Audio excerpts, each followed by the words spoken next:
Bismillahirrahmanirrahim. Assalamualaikum warahmatullahi wabarakatuh. Alhamdulillah wassalatu wassalamu ala Rasulillah nabiyyina Muhammadin wa ala alihi wa sahbihi wa mawala ila yaumil qiyamati wa la haula wa la quwwata illa billahi amma ba'd. Bertemu lagi dengan saya Abu Hazim Muhammad Tugu Azhar dalam silsilah tafsir Quran. Kali ini di halaqah yang keempat ini kita masuk ke surah Al-Masad. Seperti biasa kita membaca dari Al-Mukhtasar fi Tafsiril Qur'anil Karim. Nah, seperti biasa juga kita akan baca terlebih dahulu, kemudian diterjemahkan secara bebas, dan setelah itu adalah membaca tafsirnya dan kita mentadabburinya. Nah, A'udzu billahi minasy syaithanir rajim. Bismillahirrahmanirrahim. Tabbat yada abi lahabin wa tabb. Ma aghna anhu maluhu wa ma kasab. Sayasla naran dhata lahab. وامرأته حمالة الحطب في جيدها حبل من مسد. Baik, bismillahirrahmanirrahim. Dengan menyebut nama Allah yang Maha Pemurah lagi Maha Penyayang.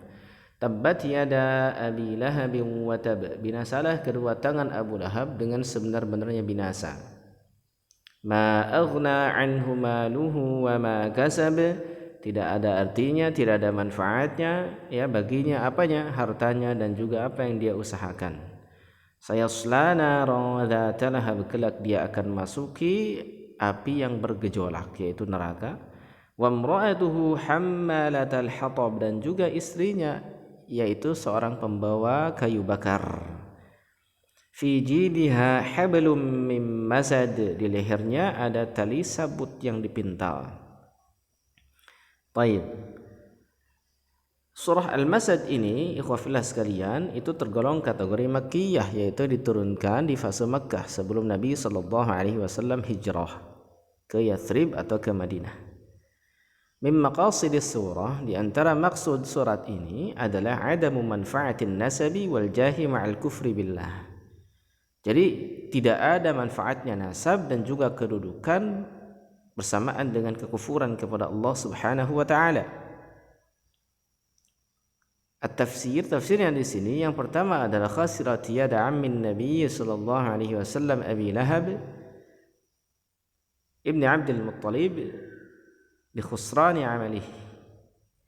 Jadi ini adalah ruginya, bahayanya, binasanya kedua tangan paman Nabi sallallahu alaihi wasallam yaitu Abu Lahab bin Abdul Muttalib, ya, dengan bahaya dan juga kecelakaan, kebinasaan dikarenakan amalnya. Ya. Idza kana yu'dhi an-nabiy sallallahu alaihi wasallam, ketika dia senantiasa mengganggu Nabi sallallahu alaihi wasallam. Ya. Wa khaba sa'yuhu, maka usaha yang seperti itu adalah hanya membawa kepada kerugian saja. Kemudian yang kedua ada Allah Subhanahu wa taala berfirman, ma aghna anhu maluhu wa ma kasab, ayyu syai'in aghna anhu maluhu waladuh. Apa yang bermanfaat baginya, hartanya, anaknya? Tidak, ya. Lam yadfa'a anhu azaban. Ya. Kemudian lam yajlaba lahu rahmah. Jadi yang namanya hartanya, anaknya itu sama sekali tidak bisa menolaknya dari azab, ya bisa membelanya dari azab, tidak bisa menebusnya, keduanya nggak bisa menebus dari azab yang menimpa Abu Lahab dan juga istrinya tersebut. Dan juga itu tidak bisa keduanya menebus, membeli rahmat Allah Subhanahu wa taala. Hartanya, anaknya tidak bisa untuk membeli rahmat Allah Subhanahu wa taala, untuk menebusnya, membayarnya nggak bisa. Kemudian yang ketiga, Allah berfirman, sayasla naran dzata lahab. yakni sayadkhulu yaumal qiyamati naran dzata lahab yuqasi harraha. Jadi yuqasi harraha ini maksudnya adalah dia itu siapa namanya, Abu Lahab ini akan masuk di hari kiamat nanti ke dalam api yang bergejolak, yaitu an-nar, neraka. Ini adalah dianalogikan, dibentuk analogi ya seperti itu, akan panasnya api tersebut. Kemudian selanjutnya adalah wa imra'atuhu hammalatal hatab wa satadkhuluha zaujatuhu yakni Ummu Jamil allati kanat tu'dhi an-nabiy sallallahu alaihi wasallam bi ilqa'i asy-syawk fi tariqihi.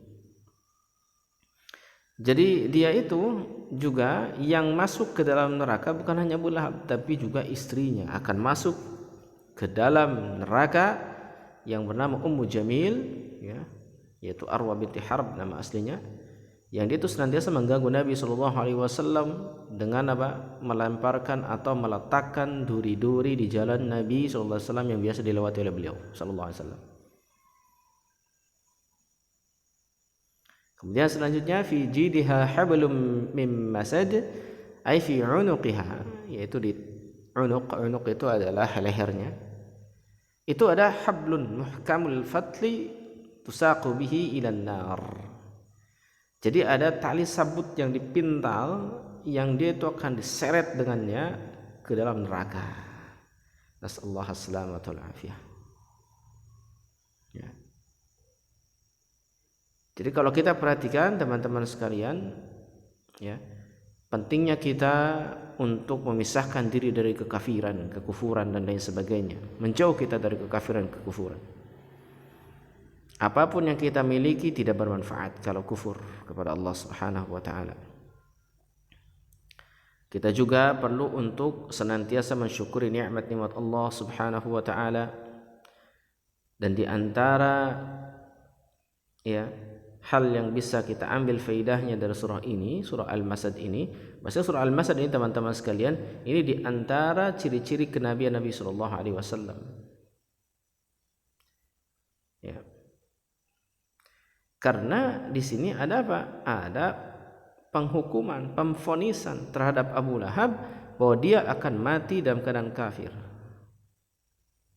Ya. Padahal matinya itu ya setelah 10 tahun daripada turunnya surat ini. Artinya surat ini turun 10 tahun yang lalu, matinya baru sekarang-sekarang gitu kan Abu Lahabnya. Ini menunjukkan bahwasanya ya Allah lah Subhanahu wa taala yang memberitahukan akan hal tersebut kepada Nabi sallallahu alaihi wasallam. Berarti ini min dalailin nubuwah, di antara ciri-ciri petunjuk-petunjuk bahwasanya ini adalah bentuk kenabian.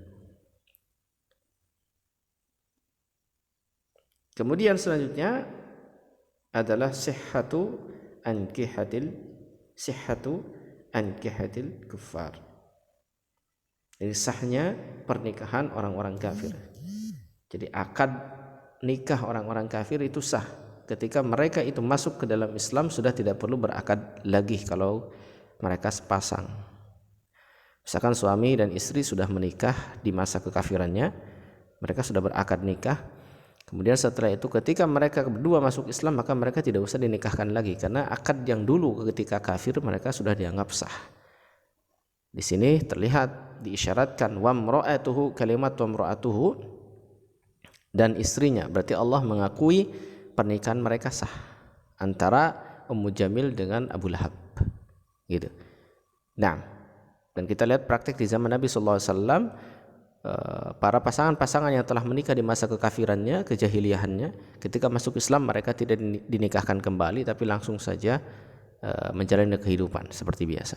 Nah, barakallahu fikum, semoga bermanfaat. Ikhwafillah sekalian, Abu Hazim undur diri. Wassalamualaikum warahmatullahi wabarakatuh.